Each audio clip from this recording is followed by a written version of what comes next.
Okay. So, let me know if you guys can hear me well.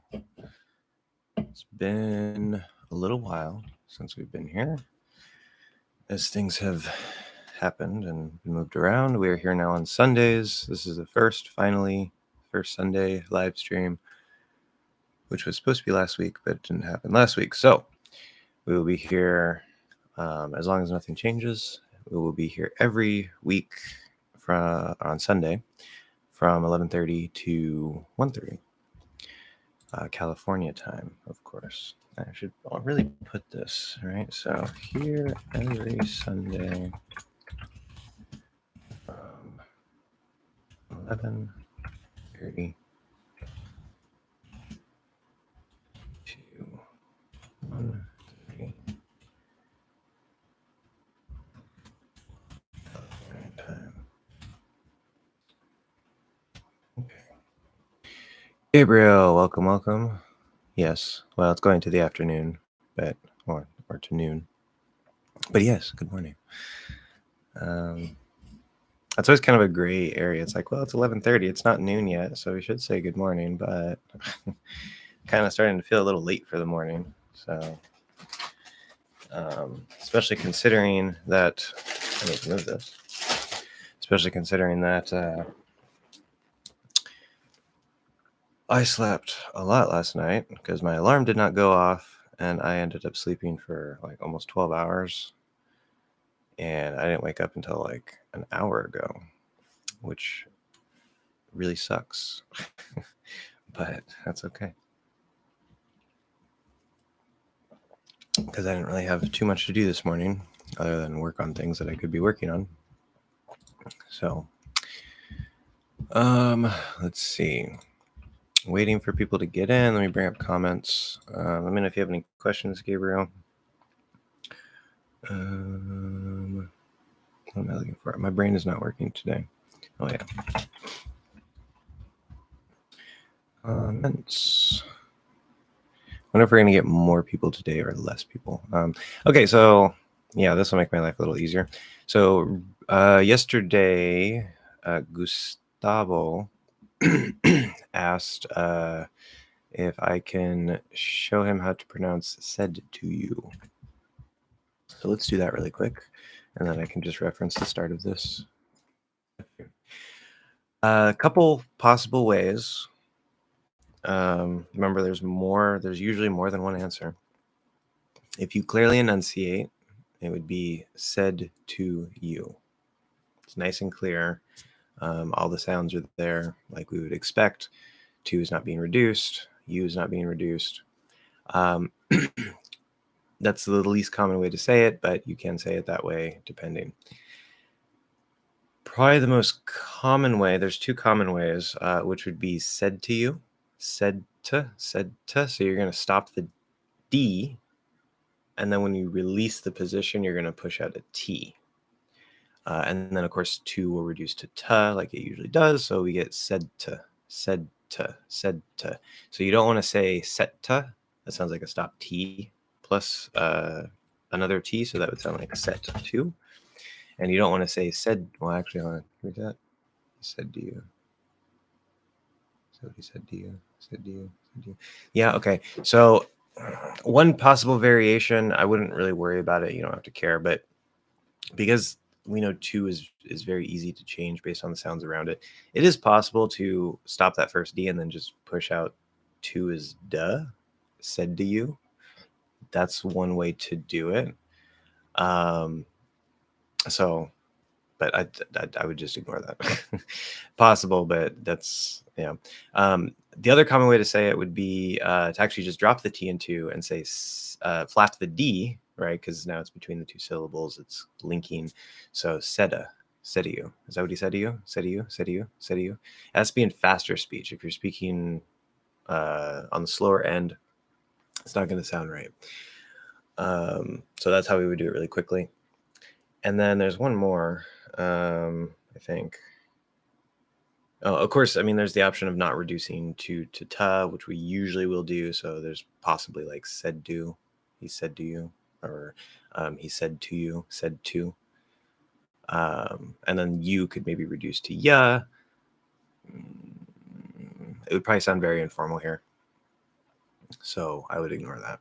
So basically, the easy short answer, most common, would just be to stop the D and push out the T, and then reduce to ta. Said to. He said to you. Is that what he said to you? Okay.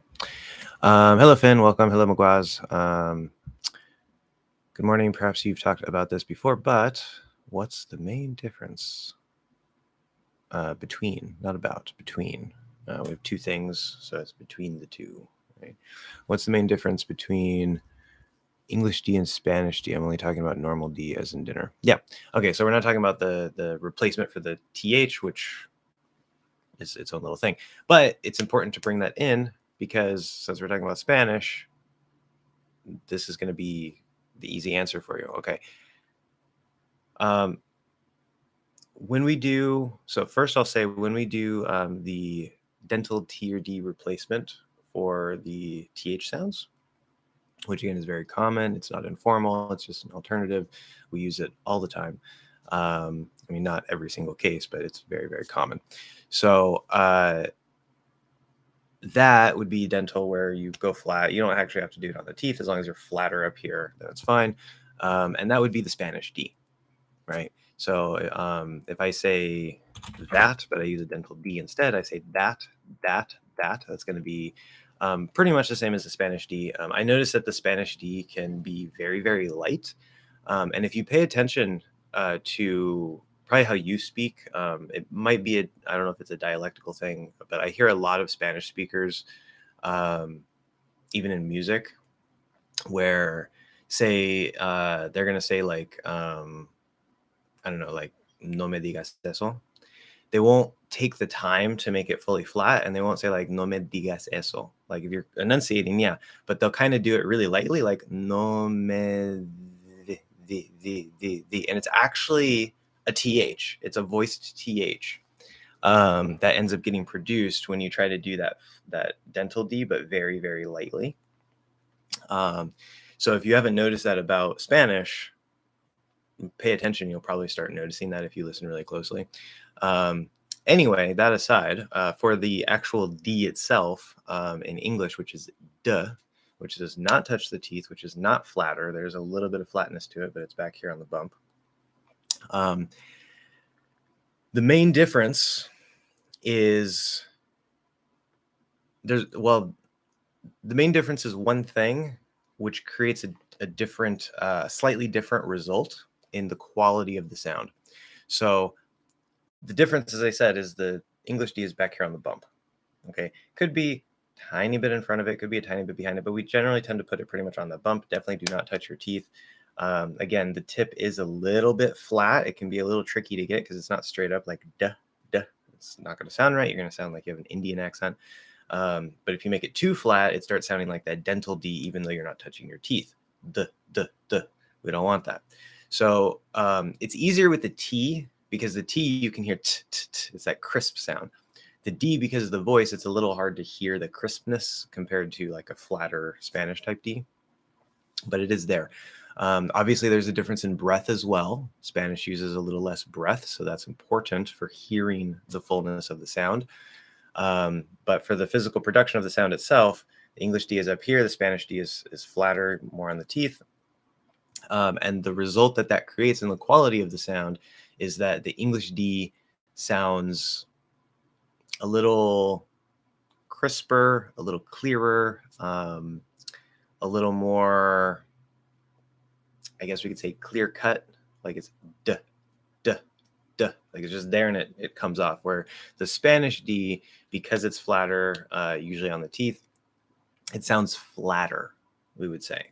It sounds duller, it sounds flatter because we're using more of the tongue. Duh, duh, duh. So English, Spanish, duh, duh, duh, duh, duh, duh. The difference between them is very, very small. The actual sound that's created is very, very small. Again, the breath is important there as well, but I would say, to make it easy on you, just use a Spanish D, but I can't say that because we use the Spanish D as a replacement for the voice TH. And so if you do that, it's not going to sound good. Either it's going to cause maybe some confusion, or more likely you're just going to sound like you have an accent. So if you don't care if you have an accent, I mean, go ahead and do that, I guess. It might be fine. But if you want to be clearer, or if you want to try to reduce or get rid of your accent, you cannot do that. So hopefully that answers your question. Finn, when you say with Zoomer, which I don't know if we would ever say that, but okay. Do the TH and the Z sound merge into an S sound? I think you asked this in a comment before. I know there was a comment that I said I was going to make a short for, and I never made a short for, and I can't remember what it was, and so I lost it. Maybe this was that one. I don't remember. But okay. Again, there's not one right answer. If I enunciate with Zoomer, we hear everything. If I'm not trying to clearly enunciate, which it could still come out that way, sometimes we'll push out, like if there's a case here where maybe like we're not super clearly enunciating everything, but we want it to be like clear between those two sounds, we might push out that TH anyway, like with Zoomer, and we'll just kind of do it a little faster. But can I, let's see, the TH and Z sound merge into an S sound with Zoomer? No. If anything, remember, with is kind of special because you can often drop the TH and just link into that next consonant sound. So we would not say Wisumer. That would be 1000% incorrect. Like, no, never, ever, ever say that. That's not right. There's no reason, the voiceless TH is not going to change the Z into an S. Maybe there's some strange cases where that happens, but that does not seem like the standard thing that should happen. If it were a voiced TH going into an S, maybe that could change it into a Z. But it's not going to go the other way.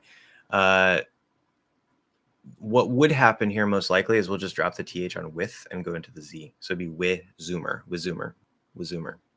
And we might hit a weak TH in between as like the tongue is flowing, get like a with, and then go up into the Z instead of going with Z. It'd be like with Z, with Z, with Z, with Z. Or you could just go straight into the Z. It doesn't matter in this particular case. If it were a different word that ended with TH, like path, I say like path Zoomer, path Zoomer. Yeah, we probably still would want to drop or make that TH very, very light. But the Z is going to be there. There's no way it's going to change to an S. Wendell, hello. Good to be back with you all. Yes, welcome, Wendell. Why do natives, I need an S there, why do natives say Mountain Fuji or Lake Baikal and not Fuji Mountain and Baikal Lake, like Mississippi River, Hudson Bay, using the name first? Okay, well, first, so we don't say Mountain Fuji. That actually sounds very strange. We say Mount Fuji. Mount, of course, is short for mountain, but nobody says Mountain Fuji, like ever. It's called Mount Fuji in English. That's the actual name that we refer to it as. Lake Baikal, I'm not exactly sure where that is, but that sounds pretty normal. There are some things where we'll put mountain or lake or whatever in front of it, and there are some things where we put it after it. It's why, I don't know. It's just the way that it was named.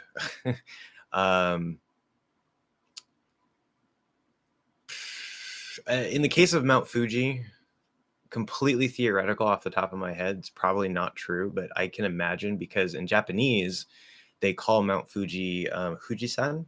So it's like san, meaning the ending. Like if your name is, I don't know, if your last name is Takahashi, I might call you Takahashi-san, like Mr. or Mrs. Takahashi. And so they call the mountain literally like Mr. Fuji, right? Or Mrs. Fuji or whatever. And so when we translate that into English, if I say Takahashi-san, I don't say Takahashi Mr., right? I say Mr. Takahashi. And so we say Mount Fuji. Maybe in the case of that, that's why. I have no idea, but it would make sense. For Lake Baikal, I have no idea. However, even in the United States, right, we have the Great Lakes that looks sort of like a palm tree on the map up around the Michigan, Iowa area in there, Chicago. And there's Lake Superior, Lake Erie. We actually put lake before that. It's just what it's named. So That's it. Can I say Mountain Fuji as well? Well, as I said, not Mountain Fuji, you say Mount Fuji, but never say Fuji Mountain. That, like, we don't call it that. If you call it Fuji Mountain, we're probably just going to be confused. Maybe like, you mean Mount Fuji? Maybe like Fuji Mountain means nothing to us. It sounds maybe like a ride at a theme park or something. Lake Baikal Lake, that's not well known enough, at least to me, to care. Both of them sound perfectly fine. It's just whichever one it's usually called would be what we say. How do natives, good, we got the S there. How do natives say, I'm going to, not bath, we need a silent E there for bathe. I'm going to bathe in the Hudson River, or in Hudson River. Yeah, that's an article question. Articles are tricky. In this case, there's only one Hudson River, so it would be the Hudson River. But then we don't say the Lake Erie. We say Lake Erie. So the is part of the name, right? It's called the Hudson River. It's not just Hudson River, it's the Hudson River. Why that deals with articles, I haven't figured out articles yet, so I don't have an answer for that. Is the first vowel in the word baguette a schwa? The dictionary says it's an ah sound. It's definitely not an ah sound. Baguette? No. I can't even imagine anybody saying it that way. Maybe some people do. I don't know, but definitely not an ah sound. So it would be ah, fourth vowel, ah, like cat, baguette. However, the stress is on the second syllable, so fully enunciated, baguette, which is, we still might say it that way because it kind of just makes it sound a little more exotic in a way. It makes it feel a little more French. Can we reduce it? I'm gonna get the baguette. I'm gonna get the baguette. No, it's gonna be ah. It retains that Frenchness, although I don't know if they would say like baguette or something, but yeah, there's no reduction there, and it's definitely not a schwa. If anything, if you reduce it to a schwa, it'll actually sound like this verb, to beget, fully enunciated with E, but to beget, it will reduce to a. That is a very, very old verb that you'll find in the Bible that we don't really use anymore. And there's this very long list after the Garden of Eden story where they're talking about, like, this person begat that person, begat that person, begat that person. So it just means, like, giving birth to the next person, the next generation, whatever. So definitely not a word you have to care about, but that's what it would sound like if you tried to use a schwa on the first syllable of baguette. How do I have to say a view from the balcony or a view from balcony? Another article question. It'd be the balcony as opposed to the kitchen. I don't know. So it's a view from a particular place. We're going to say the view from this point, the whatever. Now, there might be some variation there. Again, articles are a mess. I haven't figured them out yet. I will go through and hopefully figure that out in the future. Probably, I don't want to say probably, but maybe sometime next year. I already have too much that is bigger and more important on my plate. Like verbs that I'm going to get to later this year. In this phrase, I'm talking to you, is the word to or the word you that is stressed? Okay, so is it the word to or the word you that is stressed? If you don't add it, then you would have to use a different sentence structure here. So is it the word to or the word you that is stressed in an informal scenario or context? Well, it would be, okay, so I think we have maybe a little misunderstanding or maybe a typo, because instead of stressed, I would think you'd put unstressed. Okay, remember that the fully enunciated version of a word is always possible. We don't have to be enunciating. It's always possible, just not necessarily likely, that the fully enunciated version of a word can just come out. So if I say I'm talking to you, I'm talking to you, I'm talking to you, that's probably the most common way to say it. I'm talking to you. There's not one right answer here. So the you, unless it's very informal, I say I'm talking to you, talking to you, I'm talking to you. That sounds really, really informal, reducing the you to ya. So normally we're probably not going to reduce you to ya. To almost always reduces to ta. The T might change to a D. We know that can happen depending on things, or it might disappear. But the to will almost always reduce to ta. It can still come out as to. It's always possible. Even if you're not clearly enunciating everything, it's always possible because that's the full enunciated version of the word. Remember, it's a dynamic range. It's just not likely. You gets reduced a lot less. It still is very common to reduce you to ya, but compared to to, it doesn't reduce as much, especially when they're together. So anyway, so you're asking about in an informal scenario or context. So as I said, the most informal sounding way, you say, I'm talking to you, talking to you, talking to you. So talking to ya, talking to you. Or you can drop the T, which is change it into a D because of the voice before it. You can actually, because I'm using n, not right? In the way that I speak, the ing ending is in. And so that allows me to apply the NT plus vowel rule and drop the T. If I went in the back and said talking, I wouldn't be able to do that. Another reason why you guys might want to use the in instead of the ing. But talking, and then you can actually make talking sound more informal by reducing it to talk in, which everybody does. That's just all across American English. Talking to you, I'm talking to you, I'm talking to you, talking to you, talking to you, talking to you. The two might come out. I'm talking to you. I'm talking to you. You can even say talk in and say to. I'm talking to you. I'm talking to you. It's dynamic. It's very dynamic. At any point, any word can be pushed out in a more enunciated way just because it comes out that way, because that's the way the word is supposed to be pronounced. So there's not one answer here, but the most formal, or sorry, the most informal thing that you can do, reduce talking to talk in, reduce to ta, and reduce you to ya. That will sound the most informal of all. So if that's what you're going for, that's what you want to do. But between to and you, your question is it's not the right question. It seems to be based on some misunderstanding of something. They can both be reduced. Neither of them are going to be stressed. That's why I thought maybe it's a typo that you put stress instead of unstressed. If you have a special situation, like say you think I'm talking to him, I say no, I'm talking to you.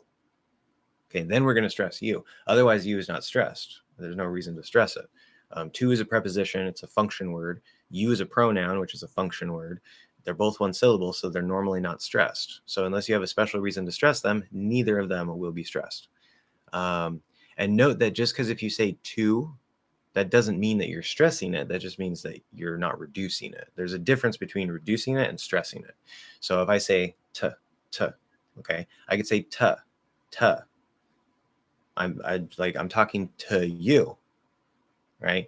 I can maybe choose this. We probably wouldn't do that normally, but I can choose to give a little more focus, like a little more stress to that reduced to. Usually we don't, when we stress, we'll unreduce. But it's possible things like that can happen. But a reduction is not the same as unstress, because there are even some very, very common stressed words that still get reduced, like get, right? Get, G-E-T, get, very commonly reduces to get, but it's a stressed word. It's a content word. So weird things like that can happen. Anyway, do some natives stress just the preposition in and some others the preposition them because they trust in them? Normally, we wouldn't stress either of those. It's the same issue. In is a one-syllable or a function word. Them is a one-syllable function word. They are not stressed unless you have a special reason to stress them. If you are enunciating, you can say because they trust in them. In them. You're not necessarily stressing. You're just saying the words clearly. Remember, the stress also includes an increase in volume. So like an emphasis. So if I say because they trust in them or because they trust in them, both of those are possible where you stress in or you stress them, but you need a special situation to be able to do either one of those. that is using intonation, manipulating the basic sentence stress to emphasize a particular word to fit the context. So again, your question seems to be based on some misunderstandings. It's not that some natives stress in and some natives stress them.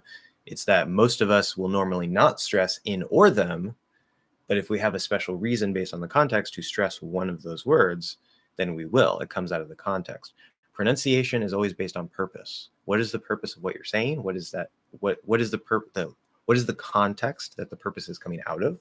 It's all based on purpose. And that has a very big effect on intonation, on things that get stressed that aren't normally stressed, right? It all depends on purpose. And unfortunately, you can't just in your mind say, I really want to emphasize this word. It has to still fit within the flow of English and within that context. You can't just choose to randomly emphasize a word. If you say, because they trust in them, but there's no context to fit that, it's going to sound weird. It's going to sound very, very weird. So, okay, when you say go to quickly, can the vowel in go become a schwa? I'm trying to think of a sentence here. I want to go to the store. I want to go to the store. Go to the store. Go to the store. Go to the store. Yeah, in really fast speech, go can sort of reduce into an I don't know. I'm trying to see if it fully goes in there or. Okay, go to the store. Okay, go to the store. Go to the store. Go to the store. Go to the store.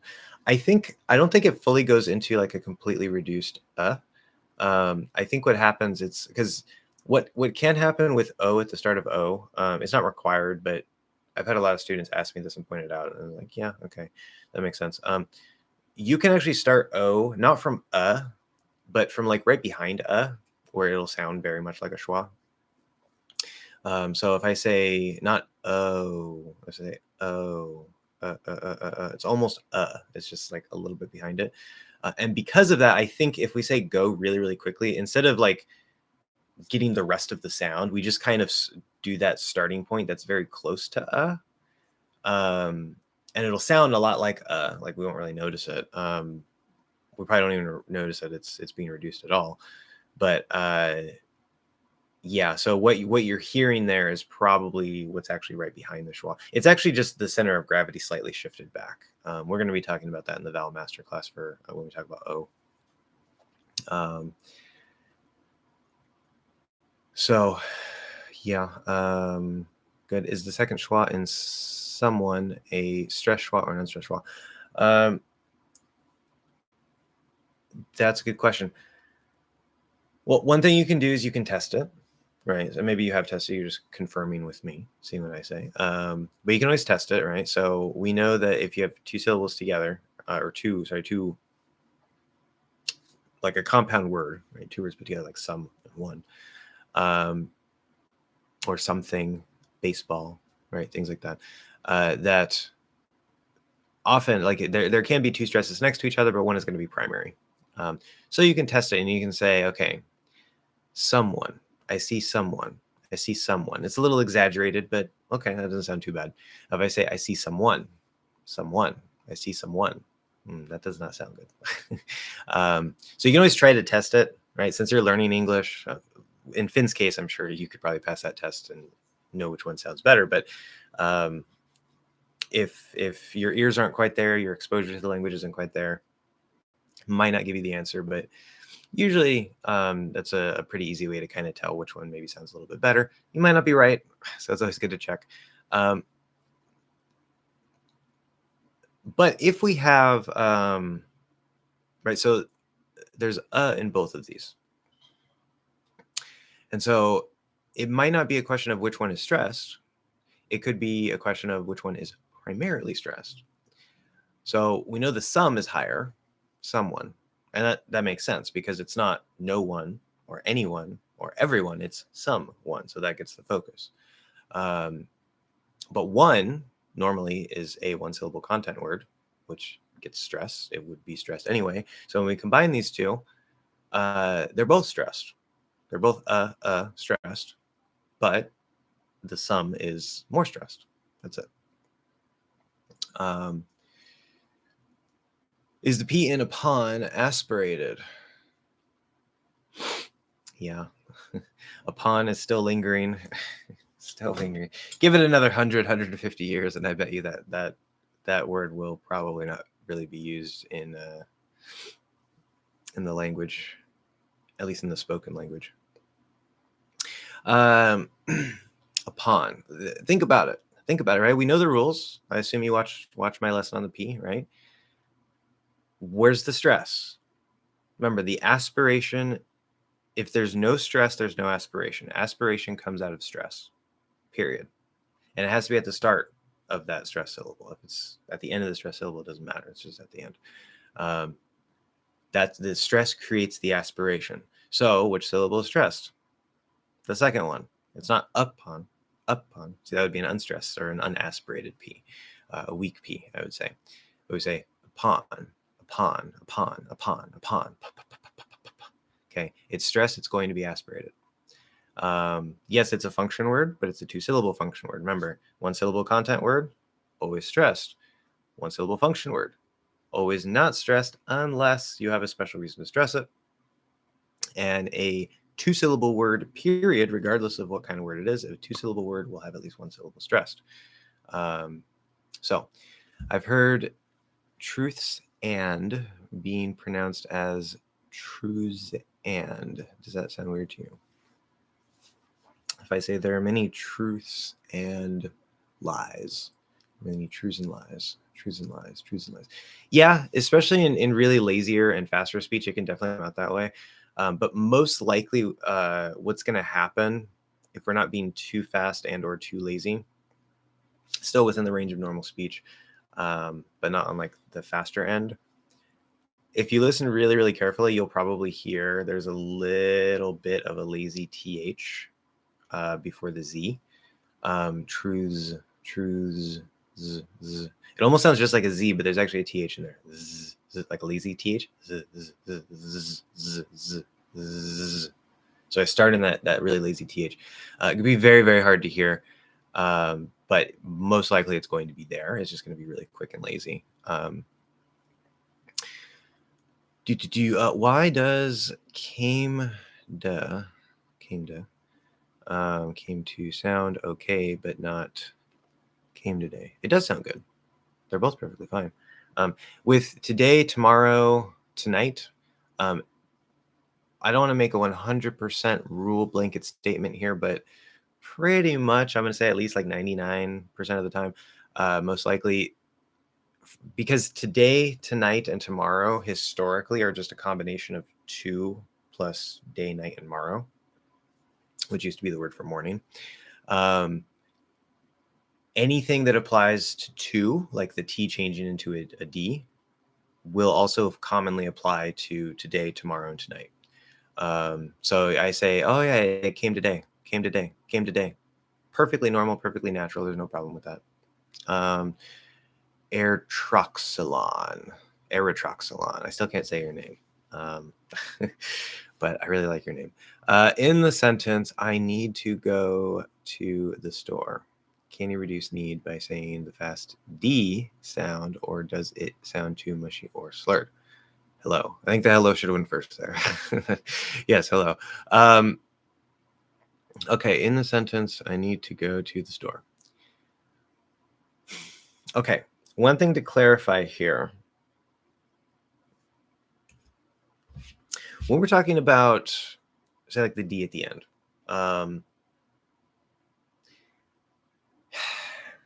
I mean, I get maybe this might just be semantics. Maybe I'm just splitting hairs on words here, but I think it's important for conceptualizing the language, having a mental framework for how you're looking at it. And if it works for you, it's fine. But when like we're talking about like the D at the end of a word, like so let's say that D disappears.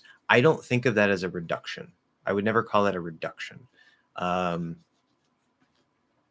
It's just the D is disappearing. I mean, technically, yes, it's reducing. I guess it fits the definition. But when I think of a reduction, it's where it's supposed to be like when a sound drops. Usually it would be when a vowel drops or changes. to something else. When we do say like go to and we change the T into a flap D, obviously like we're changing something, but we're not reducing something, right? It's just changing the sound. But some people might say, well, okay, we're reducing it because the sound is changing. That doesn't fit to me. So there's a line that I draw for what I would call a reduction and what I wouldn't call a reduction. If that's confusing to you, just ignore me. I just mentioned that here because when you said reduce need by saying the fast D, I was kind of thrown off for a second because I was like, why that wouldn't reduce it. But anyway, I need to go to the store. Okay, so when you say fast D, I have no idea what you're talking about. I assume you mean the flapped D, because technically on the I can't think of the word. My brain is not working today. The spectrum, the range. There's d, right? The flat D. And so it would technically, according to the range, be slightly faster and slightly less enunciated. And that's why it fits perfectly after the weak D on the range. But I wouldn't call it a fast D. I don't know if other teachers call it a fast D. That seems like not a good way to name it because it's kind of confusing. Because I could do a nice, good, clear, fully enunciated, like let's say I say, I don't know, don't, right? Don't is usually a stress word. So if I say don't, you can hear the buildup that's kind of slow. I'm like, I'm saying a slow D, right? Or if I say don't, it's still stress, it's still everything, but I'm saying it faster. So calling it a fast D doesn't really make any sense to me. I'm going to assume you mean the flap D. I'm going to see if you have you can put a clarification here if you want. Say, yes, I mean flap D, just so we're on the same page. But if we go off of that, so like I need to go, where basically you're kind of doing, yeah, the flap D. Okay. So basically you're saying like take the D in need, drop the T in two, and make it into a flap D between the two. So you have like knee, flap D, and then instead of or oo from the two. So need to go or need to go because you don't have to reduce to ta. It just usually will happen. That is a super common way to do it. Yes. I was talking about that earlier. I don't know if you were here. Somebody asked in a comment about said to you. And I was saying that one of the common ways to do it, if you're speaking really quickly, is to say said to you, seda, where you just flap the D, you drop the T. Yes, there's nothing wrong with that. However, always remember it's a range. So if you are speaking a little more slowly, it doesn't have to be super slow, but if you're speaking not fast enough, and if you're speaking maybe a little more clearly, you're pushing things out, even if it's not fully enunciated. Especially if you emphasize the word need for whatever reason based on the context, then it's going to start to sound weird. So if it's just like sort of like a fast kind of lazy flow of speech, not super fast, doesn't have to be super fast, but if it's on that faster end, you're not really emphasizing need there, then yeah, it's perfectly common, perfectly normal, perfectly fine. But if you're a little slower, a little more enunciate, like I need to go, need to, right? We're probably going to stop the D, push out the T. I need to go. Could you say I need to go, maybe, but it kind of takes away some of that emphasis from need. It could come out that way a bit, but it kind of defeats the purpose. So I think you get the point, right? When you're slower, when you're emphasizing, things tend to stay more the way that they should. But when you're going a little faster, these things can happen. There's no problem. Okay. I get that some words starting with T will flap to, I lost my spot. We'll flap. Okay, we'll flap. Say flap to something. So some words starting with T will flap to tomorrow, today, etc. But some others never will. Tomato, torpedo.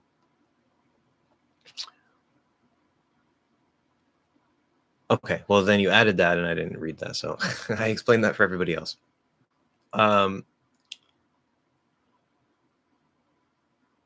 Tomato. Give me a tomato. Give me a tomato. Give me a tomato. Yeah.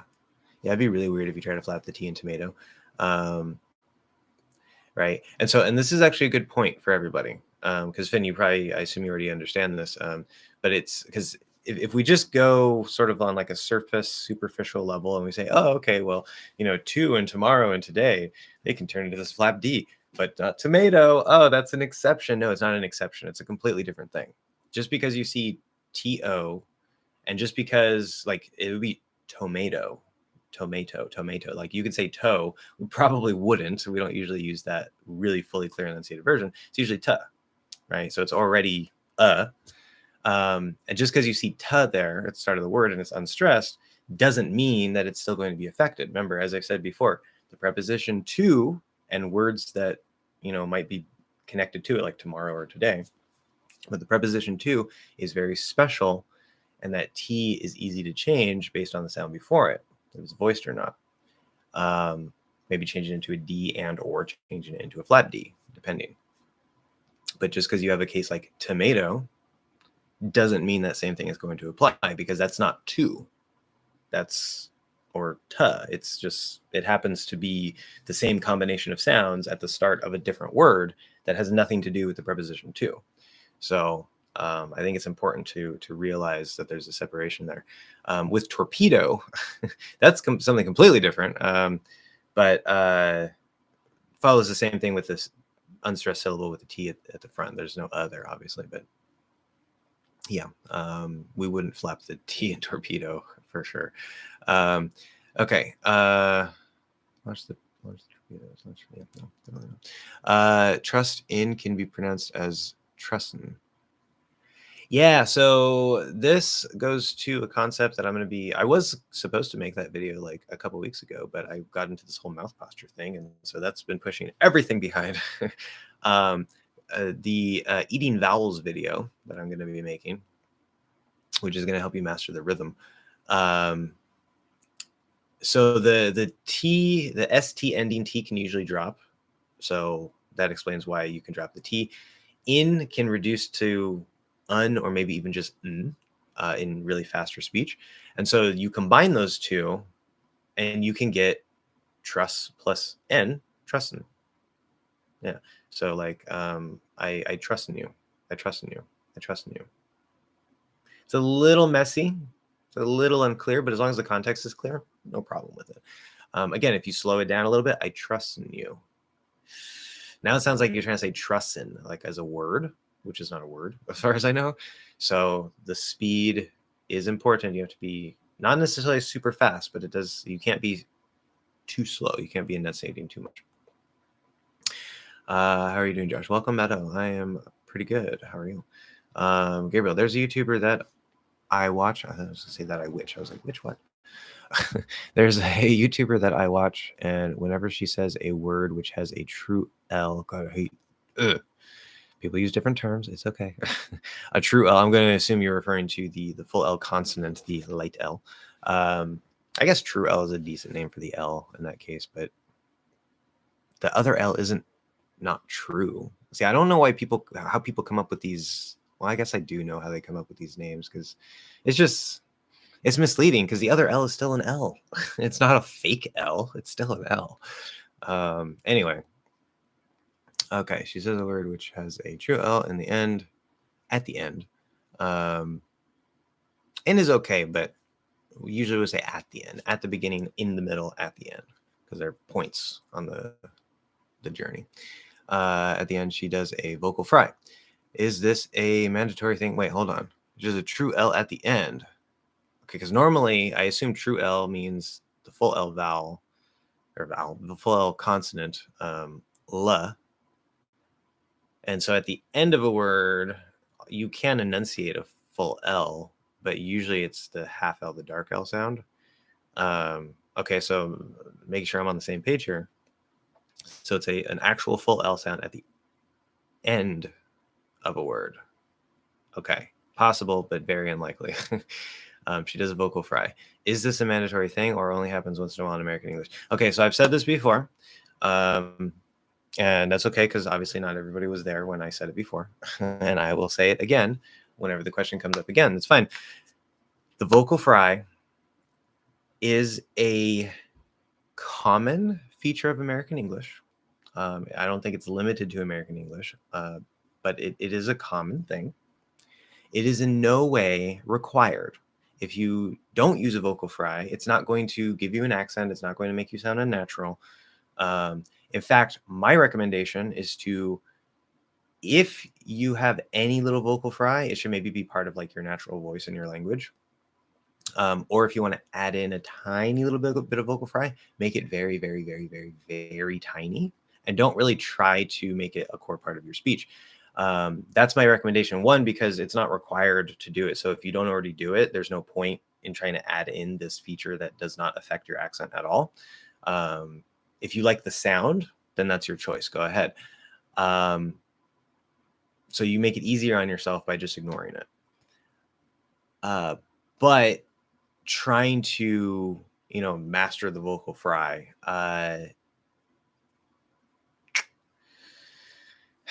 I think it can very easily be overdone.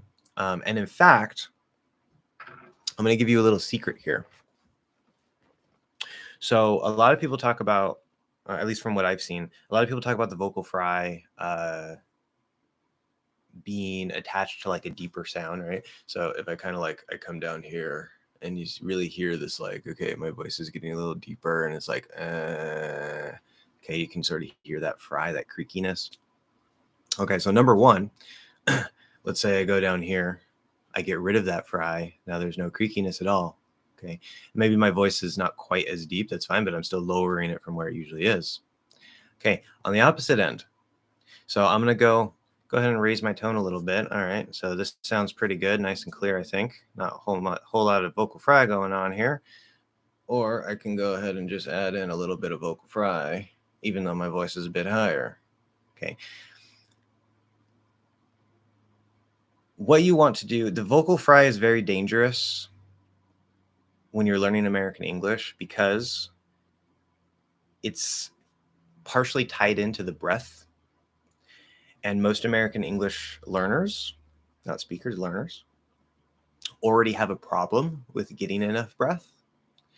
And so, in fact, if you do have a vocal fry when you're speaking American English, it might be, especially if it's a really deep, like really, really creaky.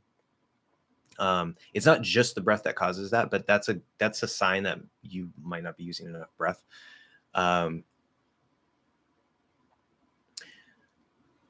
So yeah, it's partially the way that the throat is held. I have a screwdriver here I'm playing with. The throat is held, the tightness and different things. There's whatever, but you don't want it to affect your airflow because you want to make sure you get a nice, good, clear airflow first. Then if you want to add in the vocal fry later because you like how it sounds, not because you think it's required, because it's not, do that later. That should be one of the last things you do. Like, for example, if you go through my mouth posture stuff where we're building up, right, setting the jaw, resetting everything to 0, getting the tongue in place, then we build out the center of gravity, and then we start building out to all the sounds into, words or syllables and words until we get this whole thing established, and bam, like, okay, you have your accent, your perfect or near perfect American accent. That would be when you add in the vocal fry. Not before then. When you have a perfect or near perfect accent, when your accent is as good as you want it to be, that would be when you add in the vocal fry. Do not add it before, if at all. I would completely ignore it up till that point, or completely. So no, it's definitely not a mandatory thing. Sorry, that was a little tangent because every time the vocal fry is brought up, I'm just like, oh my God. I mean, you guys can ask about it. It's fine. It's just kind of like, I don't know what other people are telling you about the vocal fry, because I know it does happen in American English. And so that raises the question, well, do I have to do it? No, you don't. There's the answer. Very simple. Just ignore it. So I asked about upon because it comes from up on, and there it wouldn't be stressed, or at least I think it comes from up on. Yeah, so technically it's a combination of up and on. So that's a good question. That's a very good question. And in that case, the P would not be stressed because up and on are both not stressed. Like I say, it's up on the shelf. It's up on. That P will probably, if you don't stop the P, we're probably going to connect that P. But remember, when the P connects, it's going to be a weak P, even if that's the next syllable of stress is going to be weak, because that's just how it links. So up on, where we say upon, upon, upon. So technically it is a combination of these two words, but upon is its own word.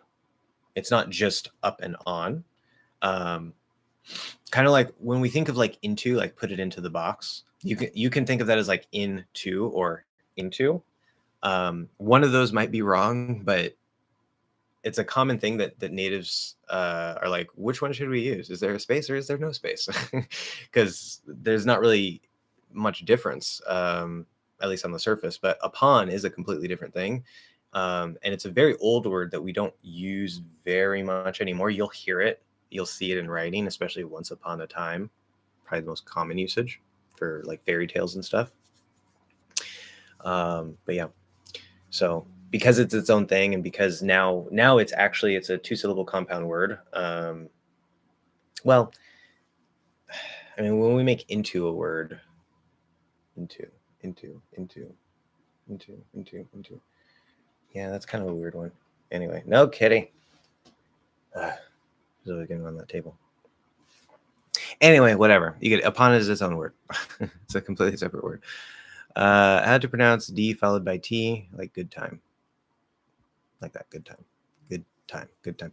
So this is very basic linking. I think I might have talked about this in a video, one of my linking videos somewhere. But when you have two stop consonants together, it doesn't matter what the stop consonants are. But when you have two of them together, usually what we're going to do when it's like one's at the end of a word, one's at the start of a word, you'll stop one and then say the other. T and D, at the very least, if they're like the same kind of sound. So you could have like T and T, D and D, and then T and D are the same sound. It's just one is voiced, so they kind of fit together. So all you do, if you're clearly enunciating, you say good time. You push out that D and then you push out the T. But normally we don't do that, right? Because normally we don't clearly enunciate everything. So you're going to stop the first D, which you would do anyway, normally, right? If there's nothing for the D to really link to, if I just say, oh, that's good, we're probably just going to stop it, whether it's a held stop or a glottal stop, whatever. So that doesn't really change anything. And then the T in time is regular T at the start of a stressed syllable. It's going to be pushed out.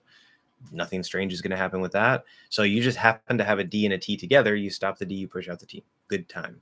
Good time. Good time. You just have to make sure that when you stop the D, or you go into that D position, you have that voice so that it's a D. Good, good, not good. That would be a T. Good, good, good. All right, there's a little there. Good time. Then when you release it, you just don't have the voice anymore. You just push out the voiceless T. Meadow, how to use become and became. What time is it? We have an hour. Okay. How to use become and became is confusing when I want to say something in the past or in the present, like I became stronger now or she became beautiful. Doesn't that mean she isn't anymore? Okay. What about I am becoming better? Yeah, okay, so I can see I can see where the confusion is coming from here. No. So funny thing about become is going to be in the verb book, and I really like become because become is actually be plus come. And once you understand this, the verb is going to make a whole lot more sense. So be meaning to be, right? A state of being, existence. I am a teacher, right? Okay. So it's just to be. And then come, meaning something is away and it is coming closer. Okay. So literally, it's talking about something that is sort of coming into existence, right? Because be is existence. So it should actually be come be, right? I am come being something, but we don't say that. We say become. Now, when we say become, so if you say, yeah, see, one of the tricky things about become is the exact tense usage can be kind of tricky because if you say, I become a doctor, there's a use for that, but that sounds like you're planning, like, okay, so I become a doctor, and then I do this, and then I do that, using the present tense, talking about like the points on a future plan, or maybe even on a past plan, looking back at it, using the present in the past. That's all tense stuff. Don't worry about that. It's a little complicated. Normally, you would say like, I want to become a doctor, or I am becoming a doctor, right? Or with stronger, I want to become stronger. I am becoming stronger. That's all tense usage. So I wouldn't worry too much about that. But between the present and the past itself, when it would be applicable, when you use become in the past, it does not mean that the thing is no longer true.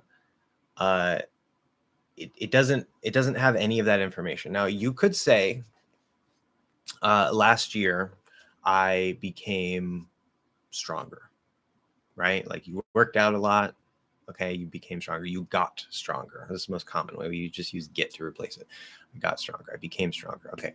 But then let's say you stopped exercising for 6 months, right? And then you are now weaker, right? That might be true. But when you say I became stronger, right? So that strength, remember, be plus come. That's, you were weak. You became stronger last year. So that strength came into existence through you, right? Your strength started existing, started increasing, right? So then you're stronger. But then you don't exercise for 6 months. That became is still true. You did become stronger. Became stronger. If you lose that strength, that doesn't change anything here. Became in the past does not mean that it is no longer true. You're just talking about something that changed. That's it. Something that changed. So if you say, I changed my clothes, that's still true. Like, you did change your clothes, and then say you change your clothes again. That doesn't mean, you're just talking about this time that you changed your clothes. Okay, something happened, something changed. If you say she became beautiful, then I guess maybe she wasn't beautiful before, but then she became beautiful. Okay, maybe now she's not beautiful anymore. I don't know. Maybe now you're not stronger anymore. I don't know.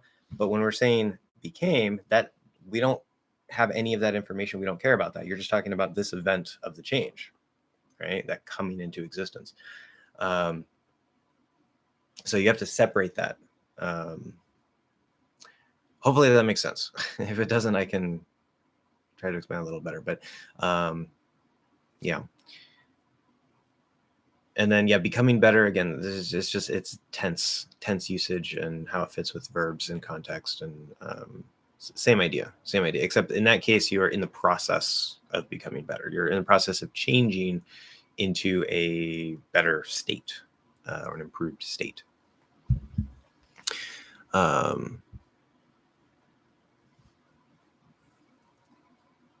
Okay.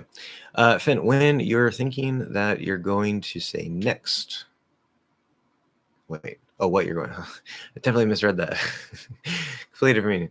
What you're going to say next. Hello, James from Taiwan. Welcome. Let me know if you have any questions. Sometimes I actually happen to see when people jump in, so that's always nice. They don't have to wait for me to greet them. When you're thinking what you're going to say next, okay. Can you say goda instead of goda? Oh, go do. Wait. Okay, this doesn't make any sense to me, because since you're using you in one case, a in one case, and o in another case, I can only assume that you're asking, can I say go do instead of go da or go to, or sorry, go to. I don't know why you have a u, a, and an o there. You're gonna have to clarify that, because I have no idea what you're asking. Do we pronounce the s raise as a noun? Oh, wait, the s. Oh, the s in raise as a noun. Yeah, as s and z as, okay. Do we pronounce the s in raise as a noun as s, and z, and as a z as a verb. There's also lots of S and Z sounds in the sentence, and so it's probably isn't the most natural way to phrase the question, but I understand. You're very, very close. Okay. Anyway, good question. So there's, let's see, raise as a noun, or raise as a verb. Yeah. So if you say raise it higher, right? So you're lifting something, right? I want you to raise it higher. It's a verb. It's a Z. Okay. Now, if I say he got a raise, meaning he now is earning more money, that's also a Z. Okay. If you change the Z to an S, you now have this word, race. Completely different word. So no, it would always be a Z. And also, I want to instead of I wanna. That one I think is pretty clear. And then, okay, so you clarified here, go do instead of go duh. Okay, so that's why I put UH. Like native, if you put UH, natives are going to read that as like all the time. That's the phonetic spelling that we use for that sound.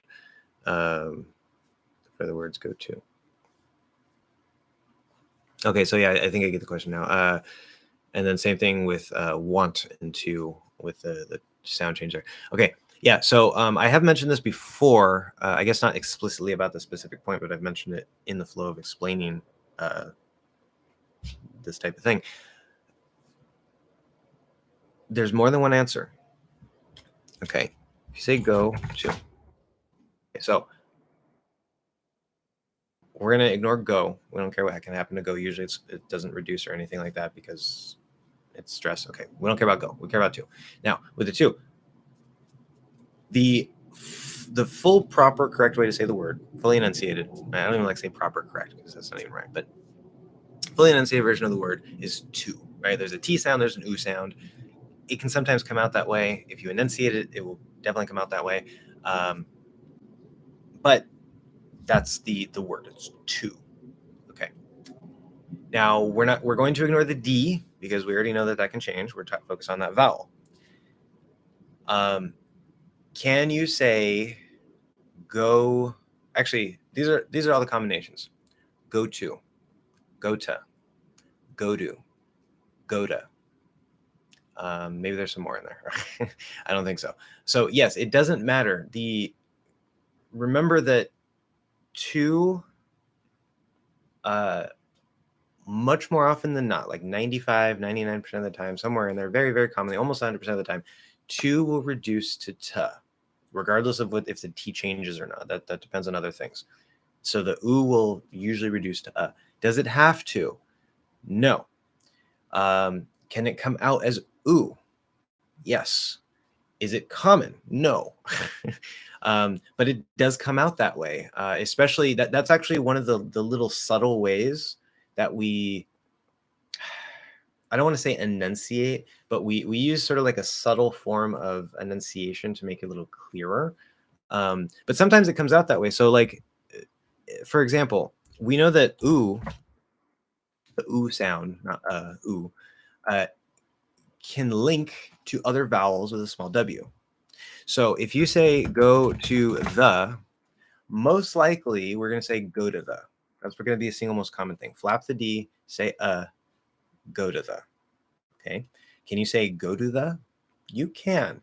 That actually sounds a little bit more like go do something.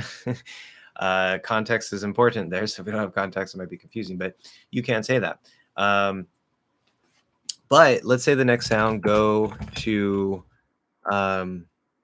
another party. You can still do the same thing. You can say go to. Now, this also starts with a schwa. It doesn't have to start with the like another starts with a schwa. It doesn't have to start with a schwa. That's just coincidental. Because we can do two schwas next to each other. We can do and just say the second one a little higher, like the other day. So even if they're both not stressed, you use the same trick. So go to another, go to another, go to another, go to another party. go to another party. You can do that. Very common. But because the next sound starts with a vowel after to, now it becomes a little more likely that we don't reduce to ta, because it's very nice to flow the oo sound into the next vowel with that light W. Go to another party, go to another party. Both of those are super, super, super common. But if there's not another vowel after to, it will most likely go to ta. Doesn't have to, but it will most likely do that. Okay, so it's very dynamic. There's not one answer here. With want to, want to, want to, wanna, all of those are perfectly fine and perfectly normal. The most common would be wanna. That's the single most common. But any of those others can come out. It doesn't really matter that much. It's just more often than not, the to will reduce to ta. That's just going to be the single most common thing that happens overall. Okay. Is it possible to pronounce ing just like a glottal stop in words like mountain curtain?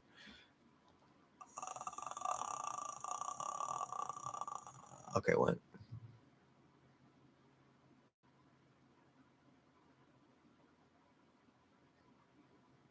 The the structure of the sentence is ambiguous. There's several different ways I can interpret this. So you're saying if you can pronounce the ing using a glottal stop, and you're using mountain and curtain as examples of the glottal stop, that's the only thing that makes sense, because there is no ing in mountain or curtain, which is the other way that I can interpret the sentence. So you're never going to pronounce ing as a glottal stop. There's no part of ing, whether you say in or ing, it doesn't matter which n you use. There's no part of that is a stop sound, right? The reason why we can use a glottal stop is because the glottal stop has to be applied to a stop sound. T, p, k, g, d, b.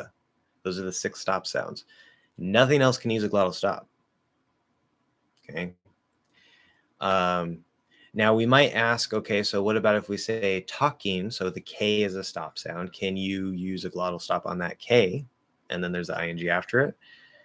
No, because that just makes it harder to speak. The K is going to want to link into the ing. It's not talk. It's not talk-in, where we would stop the K. It's talking or keen, depending on which one you go to. So there wouldn't be a stop there either, just because it's a stop sound. Remember, you need the right conditions to be able to use a glottal stop. Mountain, the case of like mountain and curtain is a special case where we can use that glottal stop T in the middle of a word, but never will it apply to ing, because n and are not stop sounds. They're nasal sounds. There's no stop there. Now,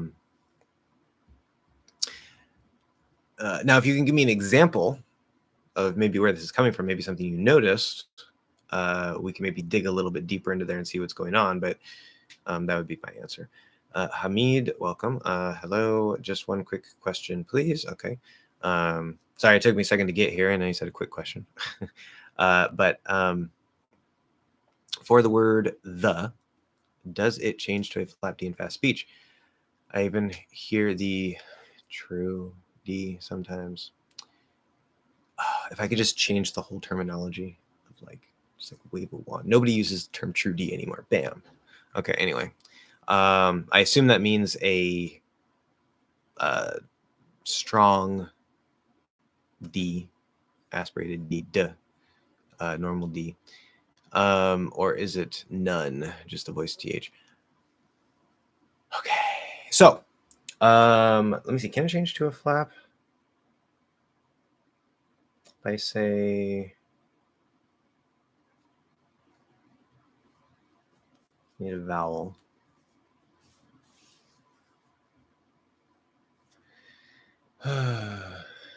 Coulda. No. Coulda the. I'm gonna put words together that don't go together. Coulda the. Coulda the. Coulda the. Coulda the. Coulda the. No. Okay. Okay, I'm gonna say a couple things here. So the short answer is no. But there's two important details that you should probably be aware of. Number one, off the top of my head, I can't think of where it would change into a flat because there would need to be a vowel before it, and I'm having difficulty thinking of a word that ends in a vowel that I would put before the. It's just not coming to my head. I'm sure they exist. But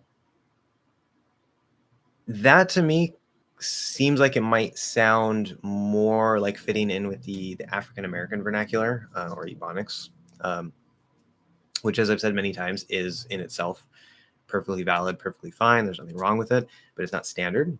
And it can sound very, very, very, very informal to people who don't speak African American vernacular. And so you can speak however you want, but that's something that you need to be aware of as a English learner who may not have that information. So maybe it could exist in that, but that's not standard. So I would, unless you're trying to speak that way because you want to speak that way, we would ignore that, push that to the side, and say no. The other detail. So the TH, I don't know if you've heard me talk about this before. I have a lesson on it that you can look up. Probably a couple lessons at this point. There is in English there's a D and a T, which we go up here. We don't touch the teeth, right? And the flap is in there too, right? It's up around here. T, duh, we flap it, okay, whatever. Now, the THs, right? Normally there's several different placements. We're not going to worry too much about that, but it would be the, right? Or if it's voiceless, okay. In the word the, it's a voiced th, so we'll focus on that. The. Okay. Now, there is a variation in American English of the th sounds, which is to use a dental T or D, which otherwise does not exist in English. This would be like a Spanish T or D, or I think also a Russian T or D, because many languages seem to use more this flatter version. It doesn't have to actually be on the teeth, but for simplicity, we're going to call it the dental D. So instead of saying the, we'll say the. So it's not duh. That would be African American vernacular or Ebonics, which again in itself is fine. It's not standard. You're going to make it flatter, not do a normal D, flatter. And this is only a replacement for the TH, for the voice TH. Okay, you cannot use this D as a normal D, only for the voice TH. The. Okay, that might be what you're hearing. If there are cases where maybe the th and the does flap as a D, and I'm just not aware of it, then I'm not aware of it. Because sometimes you guys ask me questions and I'm like, no, and then I start noticing it and I'm like, oh, okay, yeah, I guess that is a thing. So if you have any specific examples, like videos with timestamps, you can't send me links because the chat won't let you. But if you have like title of the video with timestamp and say, hey, what is this person doing? I can go and listen to that for you. But what you're probably hearing is the dental D, not a flap D. That's what I would assume. Okay, where were we? Okay, also from Hamid. One more question, no problem. Are nouns stressed more than verbs in an affirmative sentence? Okay. That's a very good question.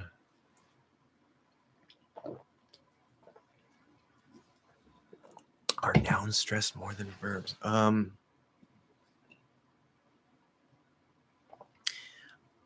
If they are, I'm not aware of it, but I don't think so.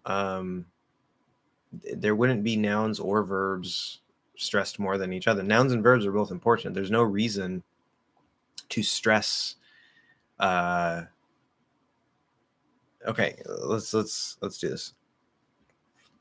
Very quick overview here. So you have word stress, right? Where if it's a one syllable word, Right, we're going to get to sentence stress here. Don't worry. I'm trying to make sure we don't have any pieces missing. If it's a one-syllable word and it's a content word like a noun or a verb, it's going to be stressed. Okay. It doesn't matter if you have 5 nouns and 2 verbs in a sentence, they're all going to be stressed. Okay. If they're one syllable. The function words, which are words like prepositions, pronouns, articles like the, right? Those are by default normally not stressed if they're one syllable, because they're just functional. They just serve a grammatical purpose, or they sort of replace the subject, like a pronoun replaces the subject. It's not a proper name anymore, so it's not stressed. If you have a special reason to stress it, like I'm talking to you, not him, then in that context, you can choose to stress those one-syllable function words. Okay, that's word stress for one-syllable words. If you have more than one syllable in a word, it doesn't matter what kind of word it is, at least one syllable in that word will be stressed, guaranteed. Question is which syllable? That depends. There are patterns for like, okay, nouns that are, 2 syllables versus verbs that are 2 syllables. They kind of switch the stress pattern. There's plenty of exceptions to that. I have a lesson on stress, or several lessons on stress, and why you shouldn't really care too much about that. But that aside, even if it's a preposition, which is a function word like about, that second syllable is stressed. It's always going to be stressed. You're never going to unstress bout in about, right? So if it's more than one syllable will be stressed, guaranteed. Some words have 2 stresses. One is primary, one is secondary. That gets into a whole other little thing we don't have to care about right now. Okay, now for the sentence level, thought chunking is important here. But if we're talking about, say, like a simple sentence, like we say, I want to go to the beach. Okay, I want to go to the beach. So if I say that, my classic standby, want to go to the beach. I don't even know why I say that. I live by the beach, but I never go there, and I don't want to go there. I want to go to the beach. So want, go, and beach are all stressed. Want is a verb, go is a verb, beach is a noun. The rest are not stressed. They're just function words. Now, so this is an affirmative sentence, right? So you might think that beach would be the most stress, the primary stress for the sentence, right? So because in a simple sentence, I forgot to mention, there's going to be a word that would get the focus for that sentence based on the context, right? And based on the purpose, like what you're trying to communicate. So if I say, I want to go to the beach, I want to go to the beach, I want to go to the beach. Beach probably would be the most stressed word there. It happens to be a noun. Okay, now I could say, I want to go to the beach. Meaning you think maybe I don't want to go, but I'm clarifying. No, I want to go to the beach. I do, right? So I could give it to want. I could move it around, okay, based on a specific context. Let's say I have a simple sentence with multiple nouns. Let's say the mouse I don't know, left the cheese on the floor and ran away. My brain comes up with weird sentences. The mouse left the cheese on the floor and ran away. The mouse left the cheese on the floor and ran away. Now you'll notice here, this is something that's very common. This is actually, it has and, so there's actually 2 thoughts here. It's a little more complex, but you'll notice that in whether positive or negative, the intonation will generally fall through the sentence. The mouse left the cheese on the floor and ran away. The mouse left the cheese on the floor and ran away. Okay. It doesn't mean it's a straight line down, but you can sort of hear throughout that it kind of falls. And then at the end of a regular statement, positive or negative, we drop off at the end, drop off the cliff, ran away. ran away. So even though way is stressed, you might think it's not stressed, but it is away. It really doesn't sound stressed because it's at the end of all that, and then it drops off the cliff. So it sort of comes up and then immediately drops.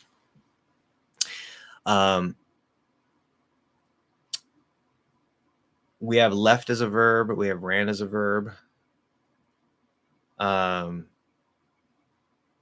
you'll notice, right? So cheese and floor are farther in that thought than left. The mouse left the cheese on the floor. The mouse left the cheese on the floor. Okay, so you might say, okay, mouse sounds higher than left. Cheese maybe sounds higher than left. Floor, which is also a noun, doesn't really sound higher than left. The mouse left the cheese on the floor.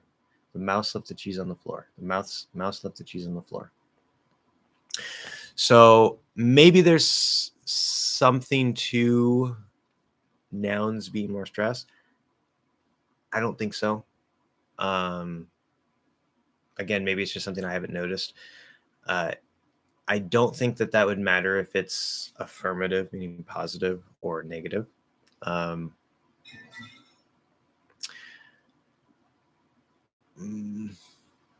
Could be in some way part of the rhythm dynamics, but I personally don't think so. So again, if you can give me some specific examples of maybe where you're drawing this from, or if you heard like some other teacher say it, you can let me know the video title. I can go check some things out and see what's going on. Okay, you have corrected Gabriel when he said the I in the end of the word ubi, saying what?